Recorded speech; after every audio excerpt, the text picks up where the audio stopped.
아주 단단하게 느껴지는 사람이 있습니다. 이 사람들에게는 5가지 특징이 있습니다. 유리 멘탈을 더 단단하게 만드는 5가지 방법, 여러분들과 공유하고자 합니다. 단 5분이면 충분합니다.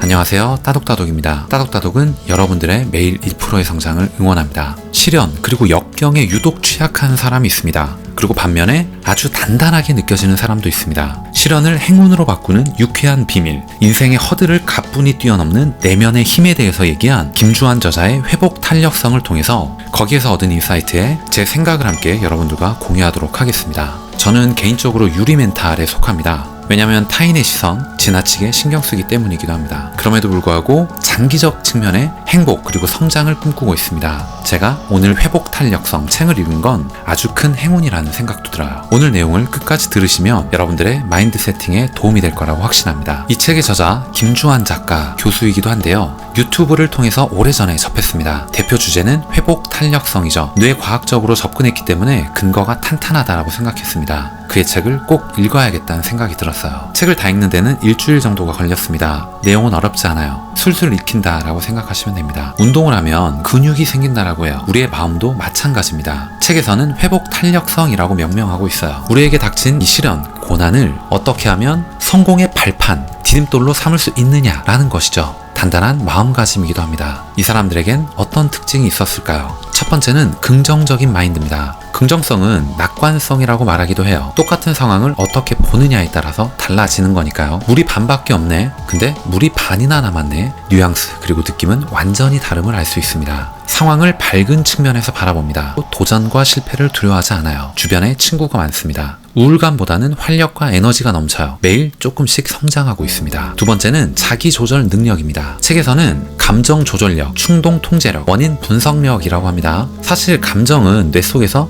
해석되어서 나온 겁니다. 내가 어떻게 해석하느냐에 달린 겁니다. 앞서 말한 긍정성과 연결이 될 수도 있겠네요. 충동 통제력에 대해서 얘기를 좀 해보자면 이건 계획을 하느냐 마느냐 부분입니다. 즉흥적인 사람이 있고요. 계획적인 사람이 있다면 후자가 더 좋은 상황이다 라고 얘기를 해요. 해야 할 것 그리고 하지 말아야 할 것을 명확히 구분할 줄 알기 때문입니다. 세 번째 특징은 대인관계 능력입니다. 인간은 사회적 동물입니다. 친구가 많을수록 장수할 가능성이 크다라고 해요. 마음의 안정과 위로를 얻기 때문입니다. 책 회복 탄력성에서는 진지하고 깊은 관계의 친구를 사귀라고 제안하고 있어요. 많은 관계를 얕게 사귀는 것보다는 깊은 관계의 소수를 만들어 놓고요. 그 다음에 얕은 관계들을 조금씩 늘려나가는 게 더 중요하다라는 생각도 들었습니다. 성공은 인간관계에서 나온다라는 말도 있잖아요. 소통 능력 그리고 공감 능력에 대한 부분입니다. 우리는 냉철하고 이성적인 사람이 유능하다 말하기도 합니다. 하지만 책에서는 공감 능력을 강조해요. 왜냐하면 이거야말로 타인의 감정을 배려하고 존중하는 것이기 때문입니다. 자연스럽게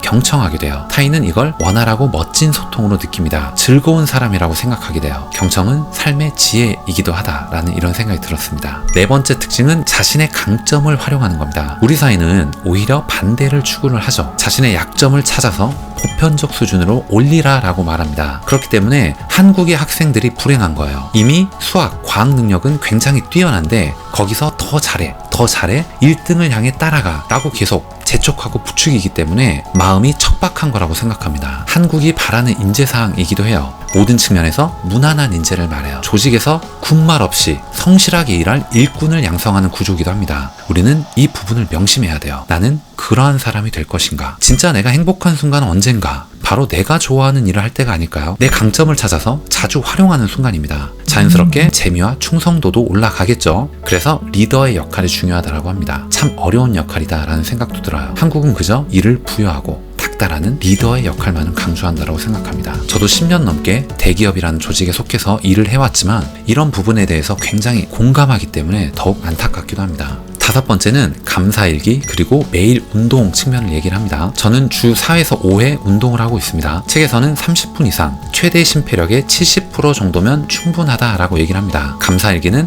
매주 최소 1회 정도를 말합니다. 그리고 3주에서 6주 정도는 반복하라고 얘기를 해요. 대략 3개월 정도를 말하기도 합니다. 이건 뇌의 특성 때문이에요. 새로운 뇌의 회로를 만들어가는데 시간이 물리적으로 필요하기 때문입니다. 이 외에도 책에서는 여러 가지 방법 그리고 과학적 사례를 다양하게 제시하고 있습니다. 특히 예시가 많아서 참 재밌고 믿음이 갔다, 이런 기억이 남습니다. 오늘 여러분들께 말씀드린 내용이 조금이라도 도움이 되셨거나 재밌게 들으실 수 있으셨다면 좋아요 그리고 구독 꼭 부탁드리겠습니다. 그리고 이야기를 들으시면서 여러분들 머릿속에 떠올랐던 생각 그리고 의견들을 자유롭게 댓글을 통해서 남겨주세요. 다음 시간에 더 좋은 내용, 더 좋은 컨텐츠를 가지고 인사드리도록 하겠습니다. 이상 따뜻한 성장을 꿈꾸는 따독따독이었습니다. 감사합니다.